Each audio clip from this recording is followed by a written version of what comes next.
Hello guys, welcome back to the Bestman Academy. This is where I talk about admission, funding or survival tips for a master's or PhD in the United States.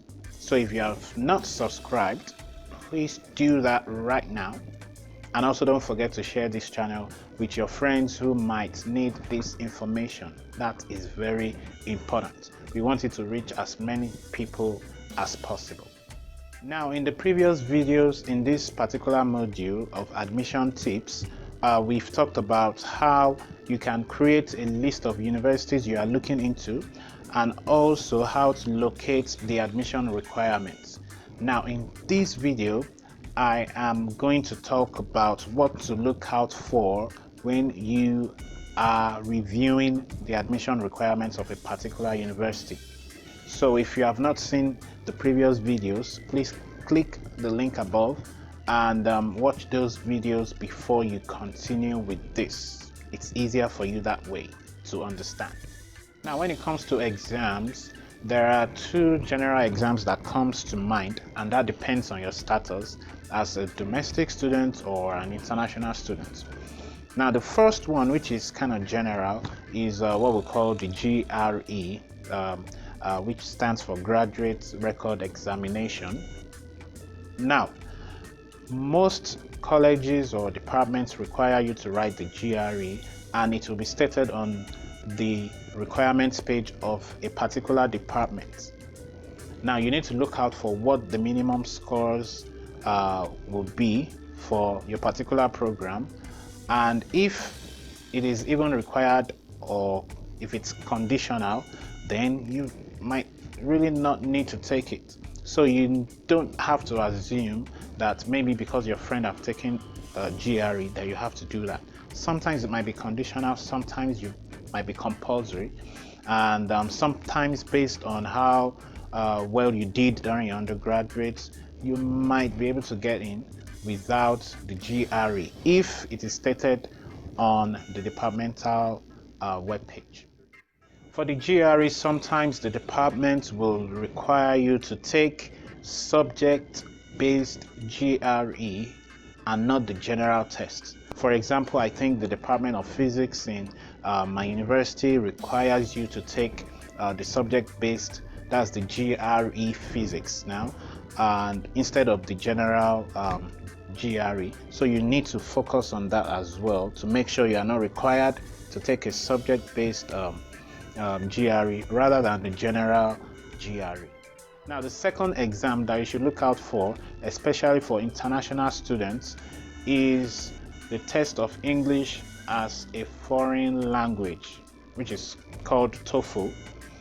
Also look at what the minimum score would be, and most of the time this is usually compulsory for international students, but sometimes this can be waived as well, especially if you come from a country where English is like the main language, or the official language. Sometimes you might want to if you are from some of those countries, you might want to email maybe the department to see if it's possible to waive that, but if not, then you just go ahead and prepare to take the TOEFL, and like I said, it's mostly required for international students.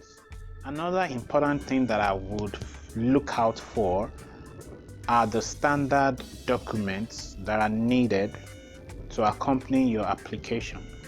Now, these documents will generally be your transcripts, and also very importantly your what we call the SOP, Statement of Purpose. This is a very vital document that some of the reviewers look out for. It kind of tells your story, and it kind of gives them a first-hand experience of your writing sample as well. So we'll talk about how to effectively construct an SOP in a future video. Sometimes the SOP, that's the statement of purpose, might be reworded to mean letter of intent, which is kind of similar to the statement of purpose. And also, if some departments want to offer full scholarships or partial scholarships, they might require you to write a letter of financial need, which might be different, which of course, will be different from the statement of purpose. So you need to look out for the documents you are required to submit for admission. So going back to transcripts, especially for international students, some universities will require that you use the services of an evaluation agency such as WES to essentially evaluate your transcript. And that means that that agency will take your transcript and convert whatever you have in your transcript to the standard here in the United States. Now, most of the time, the United States use the 4-point GPA system, and sometimes, even most of the time, universities outside the United States do not use that system. So if you are in that boat, some universities might require that you use the services of WES or similar agency to evaluate or convert your transcript to the standard here in the United States, which costs more money. Now, if you have other universities in your list of universities that we talked about in previous videos that would not require you use the services of an evaluation agency, and you are of course trying to save some money, then that could be a screening category for you to exclude that kind of university, so that you can focus on the ones that are trying to help you save some money. But if you absolutely love that university and that's where you want to go, then you have to make the decision to send your transcripts for evaluation. Lastly, another thing that I would look out for on the requirements page is the deadline for submission. Okay, now some schools will have just one application cycle per year, while others might have 2 application cycles in a year. So you need to also remember to look at that. How many times do they accept applications? So if it's just once a year, then you need to hurry up and work towards that, or else you'll have to wait for another year.